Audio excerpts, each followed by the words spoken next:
I don't care what happens to me. I don't care what the world throws at me, what the universe throws at me. I'm a successful person. I'm built for this. I'm going to win. I'm a winner. That's who I am.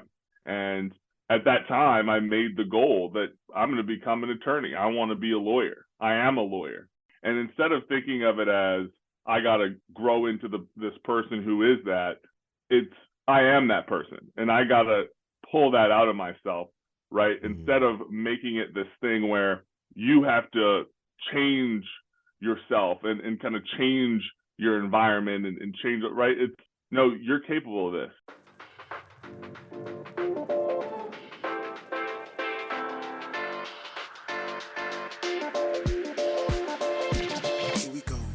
Welcome to GMP, the Great, Glorious, and Glamorous, aka the Going North Podcast, where authors from around the world help you realize that success is tangible. You'll leave with at least one new piece of inspiration or information to help you keep going north. Now let's get on with the show.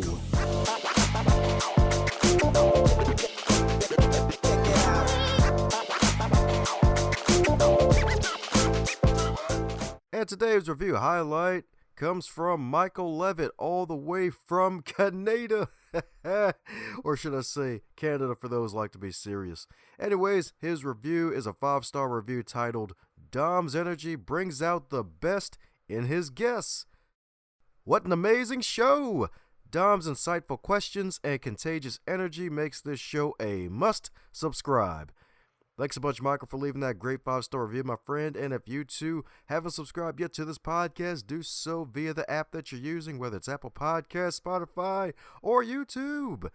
And if you want to leave a review too, so that way we can highlight it in the future, do it on the app that you're using, or preferably goingnorthpodcast.com, and we'll highlight it in a future episode. Now let's get on with today's great episode.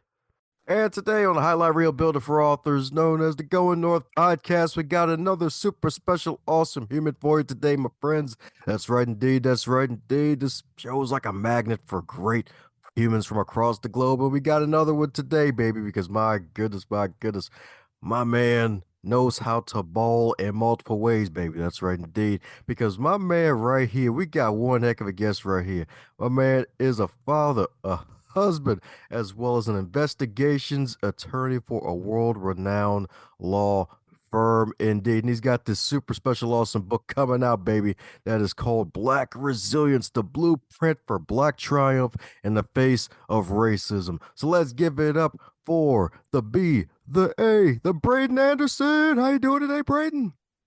Doing well, Dom. Happy to be on the show.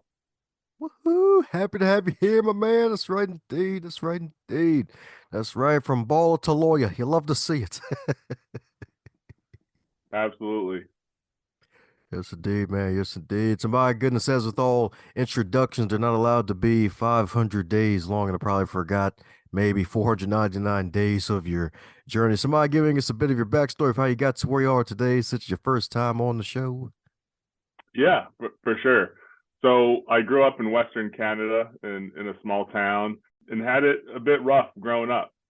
Lived in my grandparents' garage with 5 of my younger siblings for a number of years. Went through a lot in terms of racism and also just abuse at home. Ended up being without a permanent home, also known and referred to as homeless for a number of years after that. And eventually had an opportunity to go down to North Carolina to play basketball there. That was also a difficult situation because I was sharing a 2-bedroom apartment with 16 boys.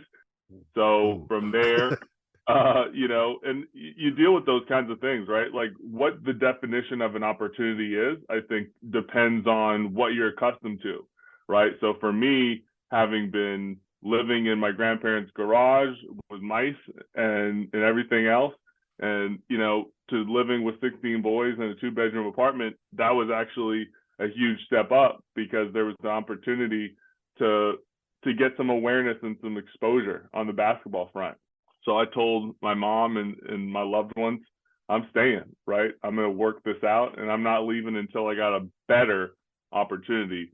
And after a year of those circumstances, I was able to get a scholarship to Wilbraham and Munson, private school outside of Boston, much better basketball situation, much better living situation. And from there, was able to get to Kansas, had an issue there, right? You never know when you're going to get punched in the mouth again, right? In terms of the roller coaster of life, right? And so at that point, you get to Kansas, you sign with the #1 school in the country at that time, and you're feeling pretty good. You're feeling like, man, I've overcome abuse, racism, homelessness, all sorts of situations, but I've made it, right, to the #1 school in the country. But you never know, right, when life is going to kind of knock you down and test you again. So the school that I went to in North Carolina, apparently the coach who had brought me there didn't cross all of his T's and dot all of his I's, and they didn't have the authority from the NCAA to issue the transcripts. And so I ended up in a partial qualifier situation despite having a 1450 on my SATs. And so from there, I went to Fresno State because their conference was a little bit more lenient on partial qualifiers. And again, kind of got back on my feet, was moving and shaking, getting ready to do kind of a one and done, big fish in a small pond sort of situation. And unfortunately, again, right, you never know, broke my neck in a car accident a month before the season was going to start, right? After spending all summer working with the Canadian Olympic team, Steve Nash, all NBA players, right, and professional basketball players. Now, still to this day, I'm the only one. But luckily, I was able to go pro in something else. And so I leveraged the academics. I leveraged the value of the student athlete system, right, and the amateur system, and was able to become the highest paid basketball player in college of all time, right? Was able to pull at least $500,000, likely more depending on the estimates that you look at, out of basketball in college in the form of education and room and board.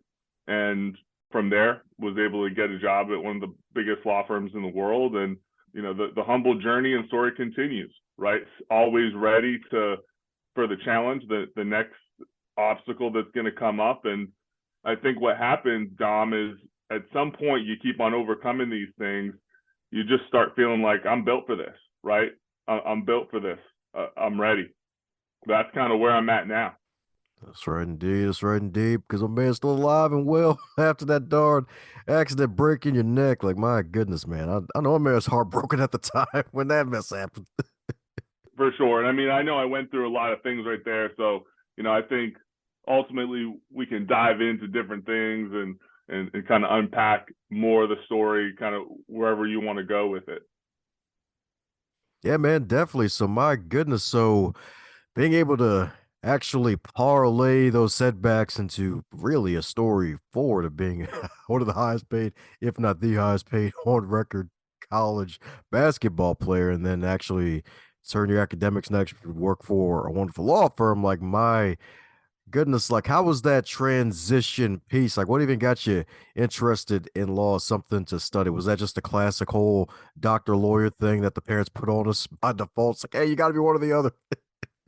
You know, for me, I think it was always clear that I wanted to be successful. I wanted to somehow transcend my upbringing and circumstances, you know, and there was a decision that I made when I was suffering from homelessness. I was dealing with abuse and trauma, and bad things are happening to you, right? Like I got tied to a tree by skinheads, right, during my time in Canada, and teachers, for whatever reason, did never really give me a fair shake. Didn't feel like they ever saw me as someone who was going to become successful. And you know, my stepdad was also tremendously abusive, both physically and psychologically. And at some point, it's kind of the analogy of a lump of coal becoming dust or a diamond. It's tempered steel, right? Tempered steel, one of the strongest metals, right, in the world. Make samurai swords out of this stuff for a reason. And the process of doing that is you got to beat that metal and heat it up and cool it down, and then heat it up and beat it again. And I really believe that's a good analogy and way of framing what my childhood was like. Because if one of the tragedies and challenges that happened to me happened out of order, I don't know what would have happened, right? I was able to make a decision when I was about 13 or 14 years old that I don't care what happens to me. I don't care what the world throws at me, what the universe throws at me. I'm a successful person. I'm built for this. I'm going to win. I'm a winner. That's who I am. And at that time, I made the goal that I'm going to become an attorney. I want to be a lawyer. I am a lawyer. And instead of thinking of it as I got to grow into this person who is that, it's I am that person. And I got to pull that out of myself, right? Instead of making it this thing where you have to change yourself and kind of change your environment and change it, right? It's no, you're capable of this. This is in your future. And the challenges and obstacles that are going to come up, they're going to try to stop you, but they can't, right? And that kind of mentality that it doesn't matter what you do, you're going to have to kill me to stop me, is what helped me build that chip on my shoulder that enabled me to move past anything that happened next, right? And did I want to go to the NBA? Absolutely, right? The goal at first was go to the NBA, make a boatload of money, be able to set up all my retirement accounts and investment accounts the right way, and then become a lawyer for fun, right? Not necessarily because it's what I need to earn a living, but because it's something that I always wanted to do. And I always knew that there's a life after basketball. You can only play for so many years. And not enough players have that. What am I going to do after basketball? You never know when the ball is going to stop bouncing. I certainly didn't think it was going to stop bouncing immediately after college or during college. I thought it was going to stop bouncing in my late 30s, early 40s, like it does for many professionals who kind of put their careers on hold to put together an amazing basketball journey and career. But you never know. You never know what's going to happen. You can't control whether you get in a car accident, for example, and a drunk driver hits you and you break your neck, right? So I always knew I wanted to become a lawyer. The sequencing of events and the timing, not within my control, but what was in my control is whether I'm always leveraging to the best and maximum extent possible the opportunities at my disposal. That's what I'm talking about, indeed. Maximize those opportunities, indeed. So, my goodness, and just taking all of that knowledge and experience, and my goodness, being tied to a tree for some skinheads. Like, was it a rescue situation at the last minute, like, or was it just them teasing you? Like, how did that even, like, what was going on there? So I was at a place called Nature's Hideaway. If there's folks in the audience listening that know Alberta, Canada well and well enough to know where Nature's Hideaway is, it's outside of De Winton, kind of in between Calgary and Okotoks. All right, it's out there. All right, so you can kind of imagine, right? It's out there, and there are folks out there who haven't met or known too many Black people and have certain views about people who don't look like them. And these guys they weren't faking it. they were tattooed from literally their head to their toes in swastikas. They had tattoos of Black people being hung on their bodies. Right? Like this was a weird, I've never to this day seen anyone like this in real life again, right? This is something that you read about or watch movies, and it's fake tattoos, right? Like these were real human beings that lived in some trailers kind of out in the middle of nowhere and apparently went to this Nature's Hideaway spot to hang out. And we were there because it was where kids went to do cliff jumping. There was this short little cliff, and it was fun to go out there with your friends when you're 13, 14 years old. Maybe your older brother, your parents would drop you off, and you can hang out there on the rocks and, bring some snacks and have a picnic out there and jump off the cliff. It was safer than most. Cliff jumping can be dangerous. It's pretty safe, comparatively, than some other places that you could do it.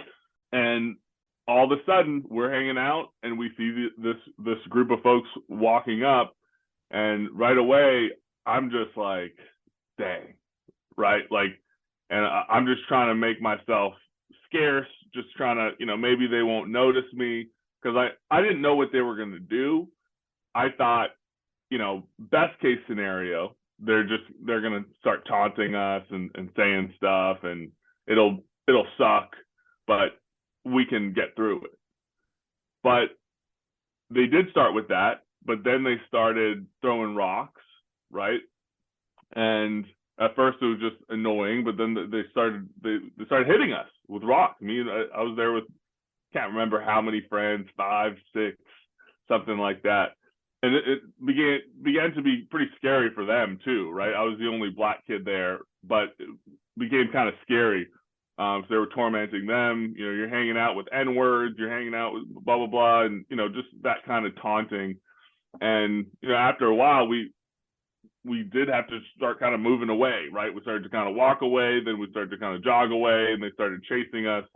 And they were able to kind of corner me and chase me down. And they tied me to a tree and kept throwing rocks at me. Luckily, one of the girls that was there called her older brother, who brought some buddies. I don't even know all the different people who showed up, but they were able to come rescue me from that situation. The skinheads all got away. They ran away. We called the police. And that was one of the first moments where I dealt with racist police officers, right? It was shocking to me, because at that point I hadn't had, luckily, I hadn't had much interaction with police, right? And so I didn't have any justification to think, oh, they're on my side or they're not on my side. Just hadn't had the interaction, luckily, right?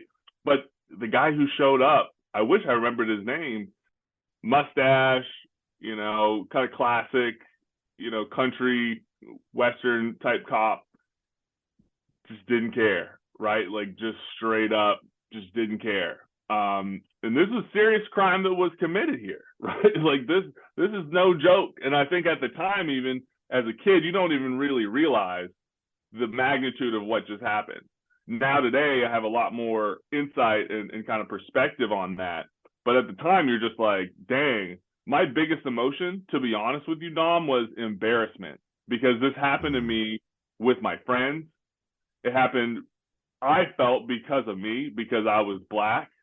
I really felt responsible. I actually found myself apologizing to my friends that were with me and saying, hey, I'm sorry that really ruined our day, right? Which is silly, really, right? When you really think about it. Obviously, it's not my fault, but that's the kind of mentality that I had, right? It was like, oh man, this sucks. I'm sorry that this happened. I didn't know that would happen, right?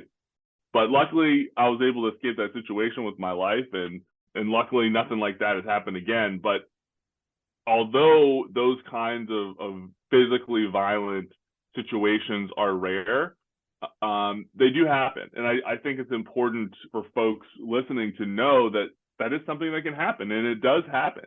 Even though the majority of racism that you hear and talk about today is there's a lot of discussion around implicit bias, right? A lot of conversation about unintentional racism.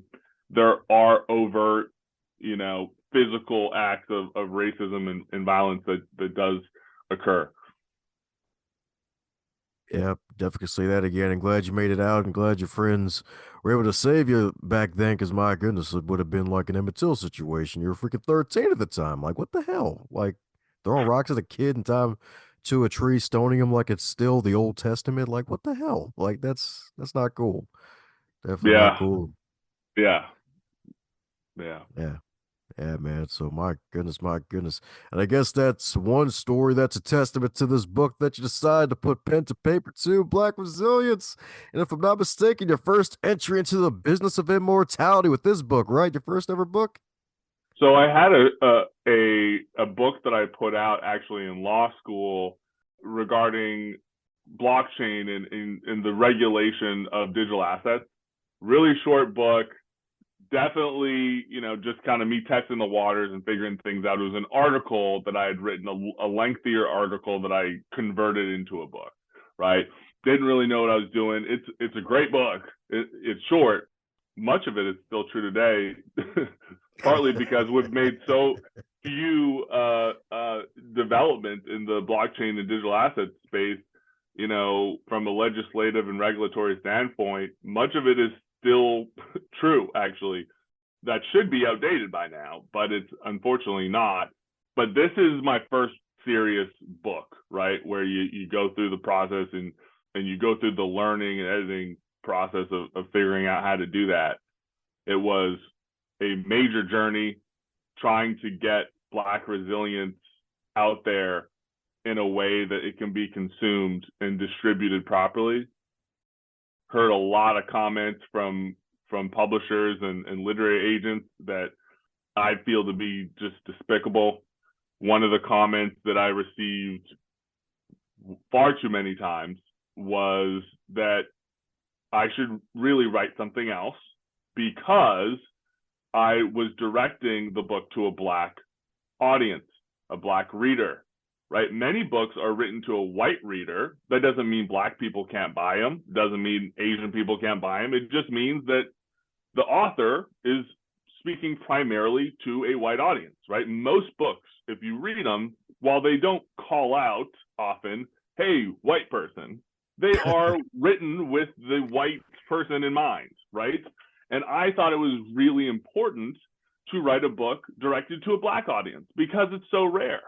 And the publishers and literary agents essentially told me, listen, this is by design that we don't do this and that it doesn't happen often. And it's because the statistics show that Black people don't read books very much, right? They're trying to qualify it by like, oh, well, the market, right? And they're trying to, because it's a business for them and they want to sell books. And to justify giving you an advance, they have to put together a projection of how many books that they believe that they can sell, right? And their view was, we're not going to be able to sell enough books if our target audience is Black people. And that was really tough to hear. Number one, because that was my whole focus and that was the whole goal of the book, because I saw that there was a gaping hole and I was trying to fill the gaping hole. But the other piece was, it was very ironic, given the title of the book, Black Resilience, Trying to Overcome Racism, both systemic and situational. And here it was just ironically slapping me in the face as I'm trying to put this message out about how to succeed despite it. And I had to actually take my own advice, right? I actually had to reread my book a couple times and think, here's my framework that I put together on how to overcome bias and racism and succeed despite it. Let's take my own medicine and figure out how to do this. And it really starts with relentlessness, right? It starts with relentlessness and identity and being true to who you are and not letting anybody see you quit or see you waver. And so I just said, forget, anybody who wasn't with what I was trying to do, okay? Not going to attack you, not going to, say crazy things to you. I'm just, you're not my partner on this, right? I'm going to keep moving. Somebody's going to see the value here, and I'm just going to keep moving forward in the right direction until I find the situation that's going to be right for the message of Black resilience and what I'm trying to do. And ultimately, I was able to find that home with Post Hill Press and getting distribution through Simon & Schuster, and really excited about what we're able to do through this kind of hybrid model, not going the route of major publisher has given me some flexibility that I wouldn't have otherwise had to be true to my message and what I'm trying to do, and make sure that there's an uncensored, raw, real, genuine perspective being put out there for the world to really consume and apply to their lives. That's what I'm talking about. Well, congratulations indeed. Because, yeah, I was about to ask. I'm like, wow. So nobody wanted it, but apparently Post Hill Press picked it up, and Simon and Schuster is the distributor. Wow, so that's interesting. So I guess they have another arm in their business. Is like, oh, we ain't gonna take the credit for it. Y'all take the credit, but we can print it for you. I guess that's what it is. Well, so I mean, it is becoming a more popular thing where it's often called this hybrid deal, right? It's a hybrid publisher sort of situation where instead of going the route where they pay you upfront with the advance and then they contribute a lot of the deal, you don't get much of the percentage, right? But you're just betting on them going out and doing everything, promoting the book, selling it, putting you on the platform to be successful. It takes a lot of investment from the publisher, right, in that situation. But there's also a route that you can go where you're betting on yourself. And there's a couple of ways that you can do that. You can be completely independent and just self-publish, right? We've seen people do that. And in those situations, it's nice. You can make 100%, right? You can make 100% of the proceeds after you pay whoever is actually producing the physical book for you, right? In my situation, it's a much more favorable split than going with a traditional publisher. However, I still have some autonomy and control over what happens, and a little bit more responsibility to go out and promote and make sure that the book is successful. And betting on yourself is just couldn't be more natural and perfect for the message of Black resilience, and falls perfectly in line with my story and how I've gotten where I'm sitting here. So I'm really excited about the opportunity to put this book out here with Post Hill Press, and very thankful for the distribution deal that they're able to have with Simon & Schuster. And it's pretty much everywhere that you can buy books. So it's going to be an exciting process over the next couple of years, trying to put this book in the hands of as many people as possible. Heck yeah, man. That's what I'm talking about indeed right there, man. Congratulations. That's freaking huge. That's right indeed. That's right indeed. So my goodness, what can folks expect from the book Black Resilience indeed? Like what can folks expect from it? Because I think it's gonna be all classic Black Power as folks may think if they see the cover. I'm sure there's some other stuff for the more modern stuff they have to fight now. Yeah. So I wanted to put something out there that was unique, right? There are a lot of books, and especially over the last couple of years, there's been a flurry of books that have come out that address racism in some way or another. Many of these books are published by white authors who are experts in the field of racism, which I think is a little bit of an oxymoron in certain ways, right? Yeah, it is. To have white experts that are professing to be white experts on blackness or racism. It's like, I don't know, right? I don't know if I would feel comfortable being an expert on women's rights or feminism or gay rights, right? It's not my story. It's not my story to tell, right? Even if I think I know a lot based on interviewing hundreds of people and studying it in university or being a professor, right? PhD professor. It's not my story to tell. This is a Black story to tell, and it should be told by a Black person, and it should be addressing a Black audience. Far too many books about race, even if they are, and it's rare, written by a Black author, they're directed to a white audience. And Hmm. many people don't really think about the consequences of that, the impact, the profound impact of having the majority of books about race and racism all directed towards white people. These are call to action books, right? They're books that are saying, hey, this is what I'm dealing with. Can you please help? Can you please stop doing these things? Can you acknowledge your privilege? Can you help stop this from happening to me and my community? And it sounds good. The problem is the Black community has been suffering from enormous levels of learned helplessness for many, many, many, many years, right? And this contributes to that. Why? Because who's in control in this situation? By virtue of writing a book asking white people to change, begging white people to stop doing things or to start doing things, we're not acknowledging Black empowerment at all, right? Mm-hmm. The whole narrative is about white people all the time. And to the extent that we're talking about Black people, we're only talking about Black victimhood. We're not talking about Black excellence or Black greatness, which is the light in which the world, and white people especially, need to see us, because we're great. There are Black and excellent people everywhere, and that needs to be the narrative.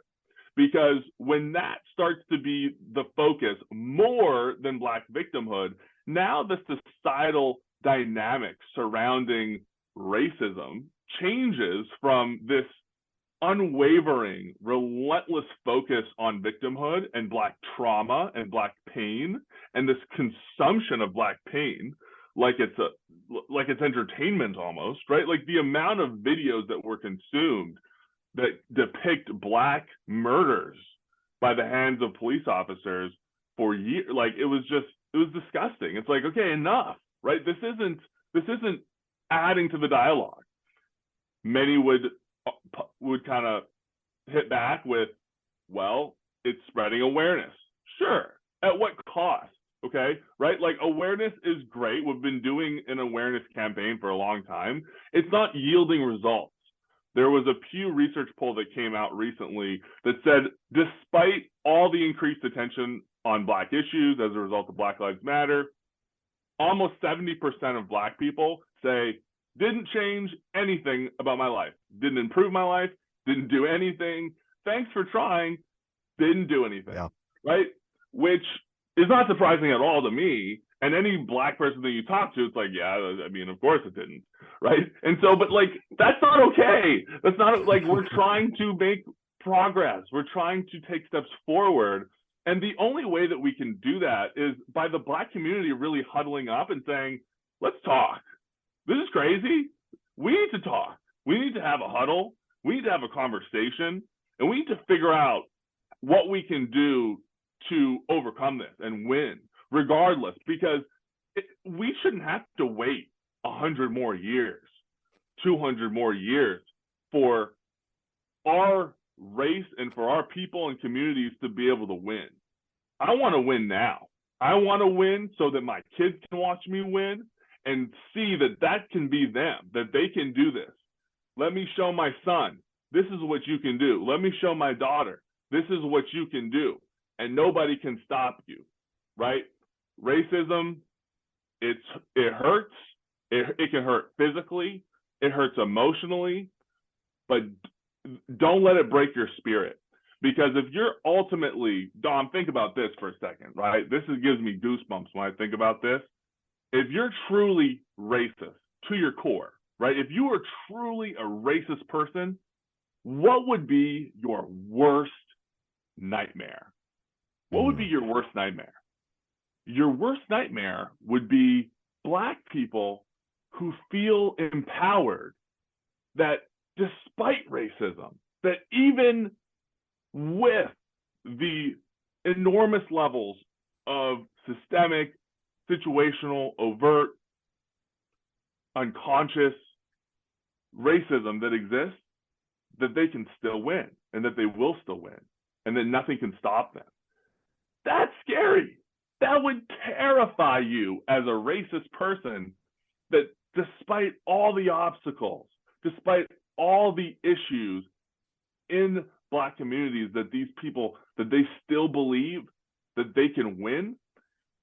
A lot of the narrative surrounding racism, it feels designed almost to discourage you, to make you upset.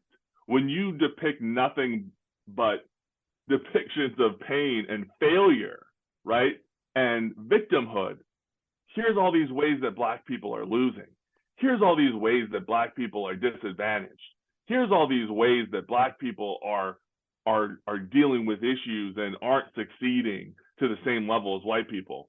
That doesn't present a a picture of success and prosperity and winning. We want to be hired. We want to be accepted into universities. We want to be selected by companies. Like, we want to be put on. We want opportunities, not because we're victims and because life is so hard for us, because we're amazing, because we're super talented, because we're killing it despite racism all over the place. My story isn't the only story of Black success. There's plenty of them. We're just not talking about them. We need to talk about them. Talking about Black excellence and Black success does not undercut the reality of racism, right? It's okay. It's okay for us to talk about Black success. It's okay for us to highlight all of the amazing Black surgeons and doctors and professors and authors and engineers and hedge fund managers and CEOs and general counsels of public companies. They're out there. They're all over the place. But the spotlight's not being put on them. They're not put up there on the platform. They're not getting the mic. Here, tell your story. We're just telling the stories of pain. We're only telling the stories of failure. And that is demeaning and disrespectful to the Black brand. And Black resilience starts out, we got to build empathy. At the very beginning of the book, first couple of chapters, it's just like, listen, let's get emotional first for a second here. Before we get into steps on how to better ourselves and improve our lives and improve the lives of our communities, we got to get real first, right? We can't just jump. This is emotional stuff. This is real stuff, right? And so it starts out from a very genuine heart-to-heart place of, here's what I've been through. I'm sure you've been through other things that are similar, but here's my story. Here's what I've been through, and I didn't like it. And here's some things, right, that I have thought about in ways that I have thought about overcoming these things. And you kind of work through the pain.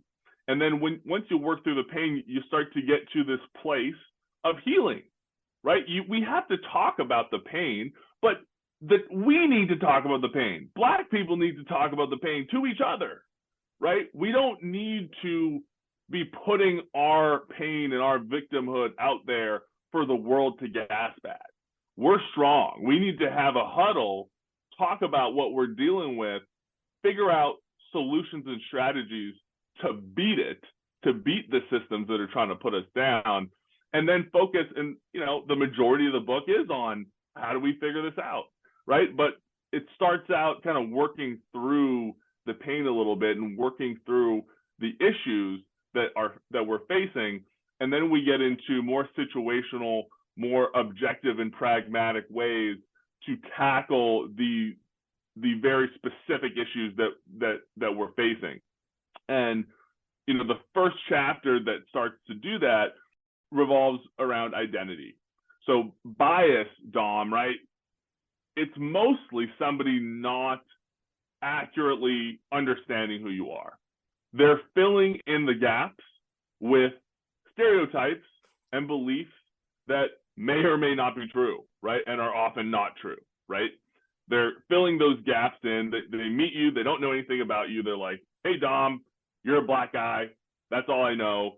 And I'm going to just fill in everything else that I don't know about you with stereotypes, things I've watched on TV, things I've heard on the radio, things that my dad taught me, things that my uncle said at Christmas 2 years ago. It's just nonsense. They just don't know who you are, Dom, right? And that leads to bias. It leads to racism. It leads to nonsense happening to you that you don't deserve. And so that's the problem. What's the solution? The solution is, I got to help this person. I can't wait around. There's a lot of dynamics right now in these kinds of conversations that point away from building the bridge for that person, because the idea is, I shouldn't have to do that. I shouldn't have to do that. I'm the one who's being traumatized. I'm the one who has been put down. I'm the one who is suffering. I shouldn't have to build the bridge for a conversation and dialogue and relationship to exist with this person who exists in a state of privilege. However, that mentality, although you may be right that you shouldn't have to, There's a difference between shouldn't have to and you must, because you want to win. You want to be successful in your life, and you're not willing to make the sacrifice of waiting for someone to help you, waiting for society to change and improve, right? You need to have enough pride and enough self-respect to say, I'm not waiting. I deserve to win. I deserve to win. My community deserves to win right now, and we have the tools to win. And so if there is an individual standing in your way, an individual who doesn't understand your identity, a professor who thinks that you're an idiot, who doesn't think that you're smart, who doesn't think you belong in the legal profession, doesn't think you belong in their class, what are you going to do about it? I took it upon myself after learning those lessons to say, I'm going to help you figure out who I am, because you're clearly confused. You don't know who I am. And the way to do that, Dom, right, probably isn't to say, hey, screw you, right? That's probably not going to work. That's another way that some, as you know, some people in our community will go about those kinds of conversations and say, hey, F you, you're treating me poorly, F you, figure that out. Sounds, I mean, you know, maybe accurate, right? However, not going to be the most tactful way to go about the situation, right? Mm-hmm. And so the better way is, and what I started doing with teachers, for example, in college, after I had a professor give me an F for a paper because he didn't think I wrote it, which I absolutely wrote it, right? From that moment on, and it was a bad situation, I ended up just walking out of the class, told the guy, listen, you're not worth it, but look me up in 20 years. I'm never coming back to this class again. I'm dropping the class. Give me an F. I don't care. It'll be the only F I ever get. I got a 4.0, and you look me up in 20 years. Look me up, right? And I, whatever, gave him the finger, walked out of the class, right? Not the best way to deal with it, okay? Not the best way, but you learn, right? That I was a freshman in college. And I was offended. I was upset by it because I was like, you better understand who I am. You better get my identity. And I went about it the way so many in our community go about it. If not overtly, implicitly they feel that. That's the energy that they feel. But the more I thought about that situation, Dom, the more I felt like I need to help this person. This person is confused about who I am. I need to help them understand who I am.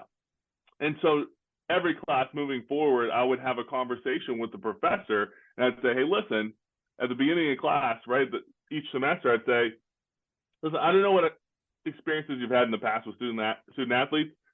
I don't know, you know, what's happened in the past. I just want to let you know, here's my name. I'm very serious and passionate about your class. I took it on purpose, right? I read your study about X and Y, right? Like try to quote different things from research that they've done and just kind of convince them, like, I chose this class on purpose. I want to be a lawyer.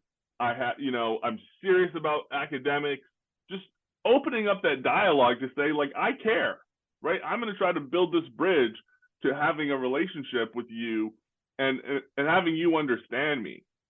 And it worked wonders, right? And that's one small example, right? But that's one of those things that it's so easy when you're not being treated properly, and you know that some of your white colleagues maybe don't have to do that necessarily. They may still do it, and you know there's white kids in class who do that anyway, right? They do it every time.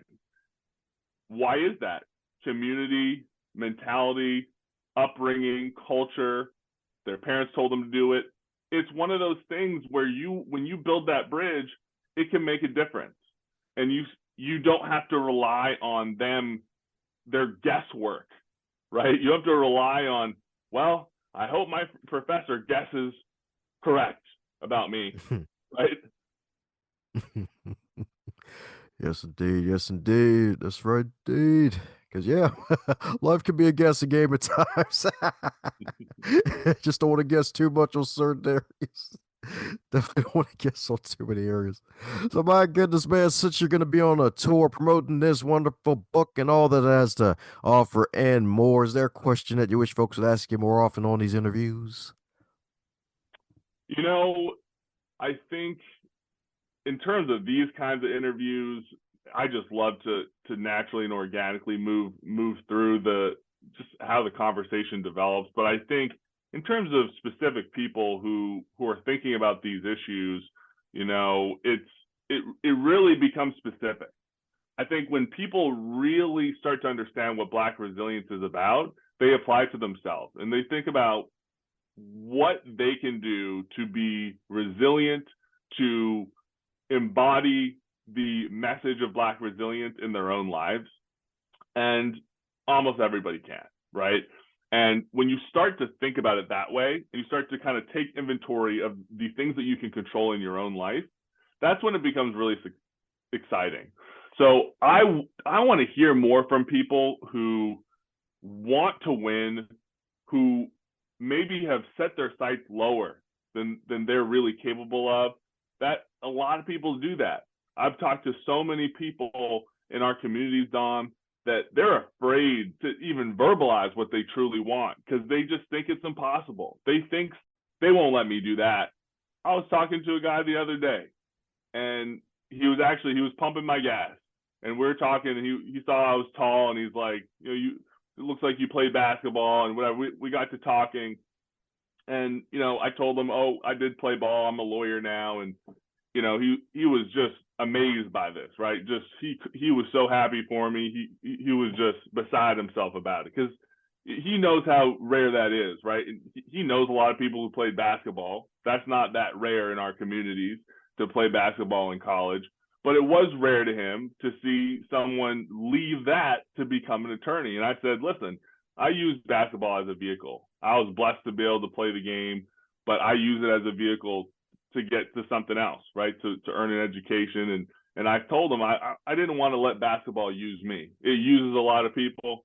It wasn't going to use me. I was going to use basketball and drop that ball whenever I was done with it, right?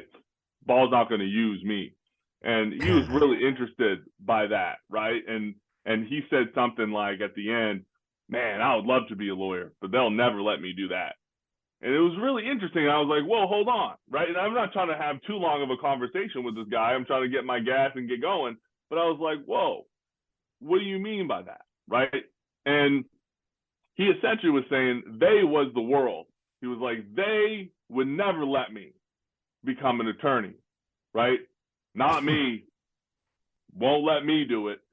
And I think that that's a very consistent, whether we verbalize it or not, there are many people in our community who believe that their greatest hopes and dreams, whether it's being a lawyer or being a doctor or being an engineer or starting a major company that goes public, they don't believe that the world, because it's racist and unfair, that it will let them do this, right? And again, we talked about this earlier, this fear, right? The biggest fear, if you're a racist, would be that people don't think like that. And that's the greatest thing ever if you're a racist. The greatest thing ever would be that Black communities don't even think that they could be successful, so they don't even try. That would be the best if you're a racist person. And so we can't say no to ourselves. We can never close the door ourselves on anything that we want. We have to set the bar a little higher. We have to aim a little higher. We have to go after goals that seem impossible because they're not, right? And going through that process, you learn that, wow, I thought they were going to stop me, but I'm still here, right? And any successful Black person in any industry or field will tell you, it wasn't easy. It wasn't easy. Are you kidding me? It wasn't easy. They tried to stop me. However you want to term they, there was all sorts of theys that tried to stop the Black man or the Black woman from succeeding. But those who have reached that plateau, that place on the peak where they're kind of sitting down with perspective and looking at their journey, and thinking about everything that they overcame to get where they are, when you have that kind of that kind of insight on the process, you're left with this feeling of, wow, that was so powerful. That feeling that I couldn't do it. That feeling that, why do I even try? Right? Because what if I put in all this energy and effort and I fail and it's not my fault? That's super scary for people, Dom. The idea that you could do everything you can do, that you could control everything you could control, and due to something totally outside of your control, they might stop you. That's scary for people. And the book is about not jumping to the conclusion that, hey, you can't think like that. We don't jump there. We very methodically get to that place through the chapters, page by page. We build to that point of view so that the reader can grow there together and understand it. So they're not just reading it and going, oh yeah, you don't get it. It is like that, right? Because that's often where it is, because we've all had situations where we tried to do something and it wasn't our fault and we got punched back. The door got slammed in our face. And you have to kind of work through that slowly and break down, okay, in each situation, let's take inventory of the variables that we can either control or influence. And it's not going to be all of them. And sometimes you're going to lose. The process of winning involves losing, relentless losing. And you have to accept that. One of those aspects of Black resilience and Black excellence and Black success is having an expectation of racism. You have to expect it. I don't like it. I don't like that I have to say that right now, but you have to, honestly, you have to accept that is going to be part of your journey right now. I wish we didn't live in that world, Dom. I really wish we didn't, but we do. We live in a world where you should expect it. You should expect that people will be biased. You should expect that people won't always understand your identity and who you are, especially right away, and that sometimes you might need to help them. You might need to help build the bridge to help them understand who you are so that you can still win. And there are a multitude of different situations. It's not always about kind of the more specific relationships and interactions with people day to day. Some of the aspects, there's a chapter on police and how to navigate issues with police. There's a chapter on education and building knowledge, right? There's chapters on parenthood and how to be successful while Black in this country as a parent, right? It's a different framework if you're Black in this country. It's a different framework for all of these things to be successful. And I think what's been really frustrating to the Black community is when they hear white narratives of success, it's not something that our community can relate to. It's always like, yeah, well, that won't work for me, sorry. And it's frustrating and you just kind of dismiss it. And that's why I thought it was really important to write this book, Dom, because it's written from the perspective of I get it. And you're never going to question as you're reading the book whether I get it. I call out what the issues are that you're thinking about, that you're facing, that you're struggling with, and we come together to figure out a game plan, right? And that is where our community needs to be. We need to kind of shift gears to this resilient and empowered state of mind. And I firmly believe that if we have a critical mass of Black Americans read this book, it has the potential to change the world. Yes, indeed. Yes, indeed. Change the world, baby, for the better, indeed. That's right, indeed. Hashtag Black resilience. Hashtag Black excellence, indeed, baby. You love to freaking see it because it's freaking great. It's the cream of the crop, indeed. So, my goodness, got two more questions for you. Then you can make a run for my man. So, the first question, probably a fun one. Probably won't get this one again. Is that if your wonderful book, Black Resilience, if it were a food, what would it be and why? Who? If it were a food, what would it be and why?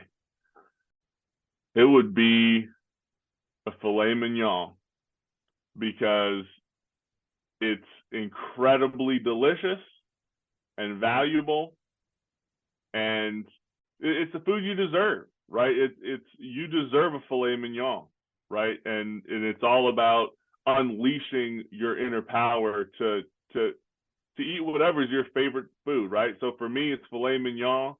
For you, it might be wagyu, right? Like whatever it is for you, a fine sushi at Nobu, whatever it is, you deserve that. It's not something for, it's not for somebody else. When you walk by that Nobu shop and you walk by that 5-star restaurant or the Michelin star deal, that's for you. That's for you. And you got to start having that mentality that, no, that's for me. That's for me. And I got to put together the game plan for my life to get what I deserve and what's owed to me. Because you can't wait around for somebody to put that together for you. But you do have the tools to get that done. That's right indeed. That's right indeed. So, my goodness, man, coming down to the magical question that every guest gets to receive. And that is if you're one. Oh, I already asked that one. So, if you're to wake up tomorrow and you're 25 again, but you're still in 2023, what advice would you give to yourself? If I was 23. Yeah, man, if you're 25 in the current year of 2023, at least what folks here Oh, said if I was 25. You know, it would be never stop believing in yourself, and don't let current adversity slow you down or convince you that your dream isn't possible or that you need to settle for anything less than your greatest hopes and dreams, right? Just keep going. And I was able to kind of tell myself that during those times. And it's difficult when you have to rely on hope, right? But sitting here from the perspective of having gone through it, I couldn't be more grateful that I took that leap of faith, right, at the time to believe that was true. Just hold on to it. Everyone should just kind of do some soul searching, walk to the edge of yourself, and figure out what is it that you truly want to do. Like, what do you like, without any influence of what's realistic? Like, just forget about that for now, because most people who have suffered in this country under the hands of racism for this many years, you may not be clicking on all cylinders with respect to what you are capable of. Because I've noticed that as a professor. I taught business law at Monroe College in the Bronx, and many of my students, I always ask that question: what do you want to do? And they'll kind of waffle with me, man, right? They'll kind of say, well, I want to do this, but I don't know if that's realistic, so I kind of want to do that, and if that doesn't work, then maybe, and it's like, no, what do you like? If you could pick it, anything you want to become, like, and not just your job, but put a movie together for me of what your life is like when you're 35 or you're 45 or whatever that age is that you want to have reached a certain place in life. What is your life like? What kind of car do you drive? What kind of house do you live in? What's your family doing? What kind of role do you have in their life? Like all that kind of stuff. What level of education do you want to have, right? What do you want to be doing on the weekends? Like, you got to put together a game plan that's vivid, right? That has the vivid details, and then put together a game plan of how to make that happen, right? What separates humans from other animals is our amazing development of the prefrontal cortex, right? Of the brain. We have an amazing executive center that allows us to really get in there and manipulate what we do in the future. We can plan our behaviors. We can plan out what will happen, how we can respond. We can plan out how we'll react to certain situations, and therefore we can plan for racism. We can plan for adversity. We can plan for challenges and come up with creative strategies to win. And ultimately, people have got me on this before. They'll say, well, what if you got shot by a cop? Then what? Did racism stop you then? Right? And so I have to add the caveat that, of course, and that's what I always said as a kid, right? That's what I said when I was living Black resilience. It was, you're going to have to kill me. Straight up, you're going to have to kill me to stop me. And with respect to police, there's a chapter on that. You gotta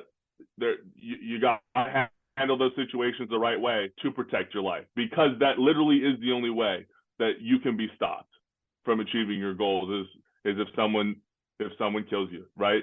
And so those kind of situations are really important to really reflect and plan for how you're going to deal with those situations with police officers. And that's why I dedicated an entire chapter on that. Not just interaction, but knowing your rights, right? Like all those things are super, super important. But yeah, that's what I would tell anybody who's 25 right now. That's right indeed. That's right indeed. Man, this one of them episodes has been hotter than fish grease, man. I'm telling you. That's right indeed. That's right indeed, baby. That's right indeed. Because, hey, gotta have that mindset of, hey, like, you got to come here to stop me. Because it's like, hey, like, if you're on this planet, you're got to be born to live and be born to win. It's like, hey, don't even focus on what the inevitable is. It's like, hey, being black, you're gonna have to deal with racism. Like, even in Canada, where some folks will try to jokingly say, "Oh yeah, we don't have racism." Like, dude, literally was in the force for freaking skinheads and almost got killed for freaking rocks. Like, dude. So, like, no matter what happens, like, always have that mentality. Indeed, and I can't wait to read this book because we're doing this before the book launches. So, the good news is, by the time this is out, folks will be able to grab some copies and share with their friends, family, and their camels. Indeed. So, for those of you to do just that and keep up with your journey, my man, what's the best way for folks to do so? You can go to kbraedenanderson.com. You can go to blackresiliencebook.com or blackresiliencefoundation.com. Love to hear from any of you guys. You can hit me up on LinkedIn, and love to hear from you and figure out how we can game plan and strategize so that you can achieve everything you want to achieve in life. Woohoo! Well, there you have it, folks. That's right. Indeed. Gonna put a link to all those wonderful, wonderful websites in the show notes. Be sure to snag a copy or a few or a whole stack of them. That's right, indeed. That's right, indeed. Give them out to people. Give them out as gifts. That's right, indeed. You don't have to wait till Christmas or someone's birthday. I gift it to them today because today is a gift. And hey, if you give them this book, it'll be a double gift. Indeed, indeed. And one more thing, shout out to my daughter Arden. It's her birthday today, turning 5. Oh, shoot. Oh, man. Woo.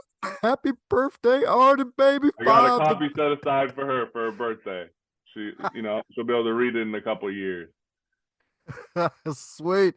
That's right. She'll be able to read Daddy's first book. And by the time that happens, who knows? She might even have another one or another two out. Who knows?